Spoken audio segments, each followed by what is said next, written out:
Alam mo bang Prinsipe Aurelius ang pangalan ni Dairat kung hindi siya nakuha ng demonyo? Ang ibig sabihin ng pangalang Aurelius ay simbolo ng kaligtasan at hustisya para sa lahat ng mga tao na sakop ng kaharian. Siya ay inalagaan ng mabuti dahil naniniwala ang kanyang mga magulang na siya ang susunod na mamumuno sa kaharian at magpapanatili ng kaayusan sa Land of Dawn. Ngunit, may isang hindi inaasahang pangyayari ang naganap. Sa mismong unang kaarawan ni Prinsipe Aurelius ay bigla siyang nawala sa kanyang higaan. At ang kumot nito ay mistulang binalutan ng mga dugo. Maraming mga kalmat ang makikita sa kwarto at lahat ng bantay ng batang prinsipe ay natagpuang nakabulagta na lang at wala ng mga buhay. Biglang nawala ang kasiyahan at binalot ng kalungkutan ang imperyo lalo na ang kanyang kapatid na si Prinsesa Sylvana. Kumilos agad ang hari at inutusan ng Imperial Knights kasama ang mga mandirigma ng Monastery of Light upang mangalap ng katotohanan lalo na ang hustisya sa malaking kabiguan. Sa araw ng pagkawala ng batang prinsipe ay yun rin ang araw ng kapanganakan ng anak ng demonyo na pinangalan ng Dairat. Lumaki si Dairat habang binubusog ito ng dugo ng kasamaan. Galit at puot ang palaging tinatanim sa puso't isip ng batang ito at lahat ng kasamaan ng mga abis ay konektado sa kanya. Si Alice ang isa sa tumulong upang mabuo ang pagkatao ni Dairat. Tinuruan siya ni Alice ng mga pandaraya, panluloko at mga diskarte tungkol sa digmaan. Isa rin si Thomas na humubog sa pagkatao ni Dairat. Tinuruan siya nito sa pakikipaglaban hanggang sa maging handa na ito. Sinanay nila si Dairat upang maging kahalili ng Demon Lord. Kaya siya ang prinsipe ng mga abis. Makalipas ang ilang taon, isinagawa na ng mga abis ang Dawn Plan na matagal na nilang pinaplano. Ito ay ang paghahari ng kasamaan sa buong Land of Dawn. Sinalakay nila Dairat ang Monian Empire at sinira niya ang Barrier of Justice ng kaharian, ngunit hindi pa rin nanaig ang kasamaan dahil nilabanan sila ng mga magigiting na mandirigma ng kaharian. Sila ay ang Lightborn Squad o Lights Order na pinamunuan ni Tigreal, kasama si Sylvana at ng iba pa. Am I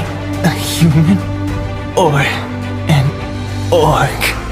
Sobrang ganda ng collaboration ng MLBB sa ITZY. Huwag na magpahuli, search mo na ang MLBB Creator Base dito sa TikTok at etap yung nasa arrow. Be the superstar.